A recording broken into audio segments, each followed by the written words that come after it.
Assalamualaikum warahmatullahi wabarakatuh. Perkenalkan, nama saya Nabila Nurul Fikri, akrab disapa Nabila. Saya dari kelas Psikologi G.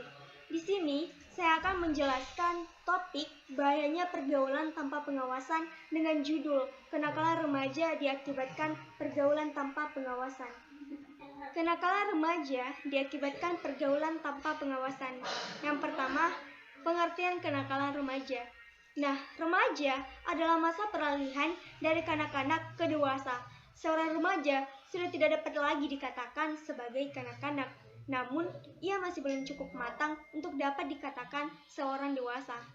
Ia sedang mencari pola hidup yang paling sesuai baginya, dan ini pun melalui metode coba-coba, walaupun melalui banyak kesalahan. Nah, masalah kenakalan remaja mulai mendapat perhatian masyarakat secara khusus sejak terbentuknya peradilan untuk anak-anak nakal, Juvenile Court, pada 1899 di Illinois, Amerika Serikat. Yang pertama, Kartono. Ilmuwan sosiologi kenakalan remaja atau dalam bahasa Inggris dikenal dengan istilah juvenile delinquency merupakan gejala patologis sosial pada remaja yang disebabkan oleh satu bentuk pengabaian sosial. Yang kedua ada santrok. Nah, santrok itu mendefinisikan bahwa kenakalan remaja itu seperti kumpulan dari berbagai perilaku remaja yang tidak dapat diterima secara sosial hingga terjadi tindakan kriminal. Faktor yang melatar belakangi terjadinya kenakalan remaja. Yang pertama, faktor internal. Krisis identitas, perubahan biologis dan sosiologis pada diri remaja memungkinkan terjadinya dua bentuk integrasi. Kontrol diri yang lemah remaja yang tidak bisa mempelajari dan membedakan tingkah laku yang dapat diterima dengan yang baik dan yang tidak dapat diterima akan terserat pada perilaku nakal. Yang kedua adalah faktor eksternal. Kurangnya perhatian orang tua serta kurangnya kasih sayang keluarga merupakan unit sosial terkecil yang memberikan fondasi primer bagi perkembangan si anak. Minimnya pemahaman tentang keagamaan dalam kehidupan berkeluarga, kurangnya pembinaan agama juga menjadi salah satu faktor terjadinya kenakalan remaja. Pengaruh dari lingkungan sekitar, pengaruh budaya barat, serta pergaulan dengan teman sebayanya yang sering mempengaruhinya untuk mencoba dan pada akhirnya malah terjerumus ke dalamnya. Nah, lingkungan adalah faktor yang paling berpengaruh bagi perilaku dan watak si remaja. Tempat pendidikan. Nah, dalam hal ini lebih spesifiknya adalah berupa lembaga pendidikan atau sekolah. Kenakalan remaja ini sering terjadi ketika anak berada di sekolah pada jam pelajaran yang kosong. Akibat-akibat yang ditimbulkan oleh kenakalan remaja. Yang pertama adalah bagi diri remaja itu sendiri. Dampak bagi fisik yaitu seringnya terserang berbagai penyakit karena gaya hidup yang tidak teratur. Sedangkan dampak bagi mentalnya yaitu kenakalan remaja tersebut akan mengantarnya pada mental-mental yang lembek, berpikir tidak stabil, dan kepribadiannya akan terus menyimpang dari segi moral yang pada akhirnya akan menyalahi aturan etika dan estetika. Yang kedua, bagi keluarga anak. Apabila remaja selaku anak dalam keluarga berkelakuan menyimpang dari ajaran agama, akan berakibat terjadi ketidakharmonisan di dalam keluarga dan putusnya komunikasi antara orang tua dan anak. Nah, tentunya hal ini sangat tidak baik karena dapat mengakibatkan remaja sering keluar malam dan jarang pulang serta menghabiskan waktunya hanya bersama teman-temannya. Dan bersama teman-temannya hanya untuk bersenang-senang dengan jalan minum minuman keras atau mengonsumsi narkoba. Nah, yang ketiga adalah bagi lingkungan masyarakat. Apabila remaja berbuat kesalahan dalam kehidupan masyarakat, masyarakat akan menganggap bahwa remaja itu adalah tipe orang yang sering membuat keonaran, mabuk-mabukan, ataupun mengganggu ketentraman masyarakat. Nah, mereka itu akan dianggap anggota masyarakat yang memiliki moral rusak dan mereka akan dicetak memiliki moral yang jelek. Solusi kenakalan remaja. Yang pertama adalah tindakan preventif. Usaha pencegahan timbulnya kenakalan remaja secara umum dapat dilakukan melalui beberapa cara. Yang pertama adalah mengenal dan mengetahui ciri umum dan khas remaja. Yang kedua, mengetahui kesulitan-kesulitan yang secara umum dialami oleh para remaja. Nah, kesulitan-kesulitan mana saja sih yang biasanya menjadi sebab timbulnya pelampiasan dalam bentuk kenakalan?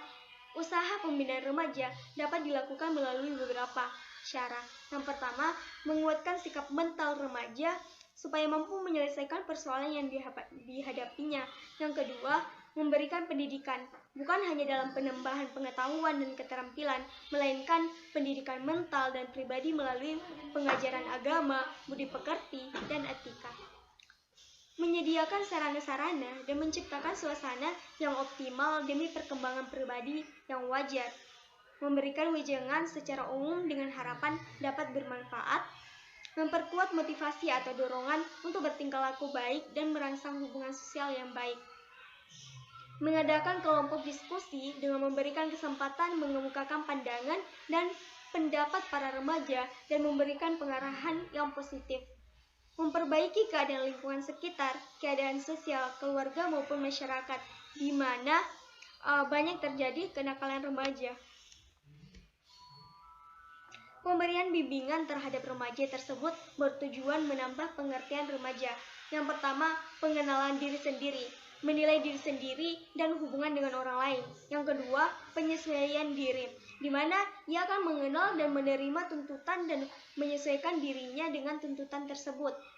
Orientasi diri mengarahkan pribadi remaja ke arah pembatasan antara diri pribadi dan sikap sosial dengan penekanan pada penyadaran nilai-nilai sosial, moral, dan etika.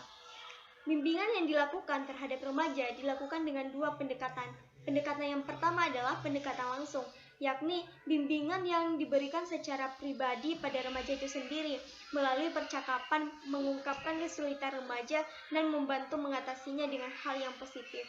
Yang kedua, pendekatan melalui kelompok, di mana ia sudah merupakan anggota kumpulan atau kelompok kecil tersebut.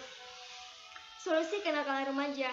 Nah, adapun tindakan penanggulangan kenakalan remaja itu terbagi menjadi dua. Yang pertama adalah tindakan preventif. Usaha pencegahan timbulnya kenakalan remaja secara umum dapat dilakukan melalui beberapa cara. Yang pertama adalah mengenal dan mengetahui ciri umum dan khas remaja. Yang kedua adalah mengetahui kesulitan-kesulitan yang secara umum dialami oleh para remaja.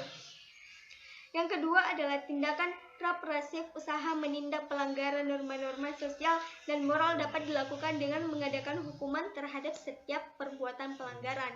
Nah, kuratif, rehabilitasi adalah tindakan yang dilakukan setelah tindakan pencegahan lainnya yang dilaksanakan yang dianggap perlu mengubah tingkah laku pelanggar remaja itu dengan memberikan pendidikan lain. Usaha pembinaan remaja dapat dilakukan melalui beberapa cara.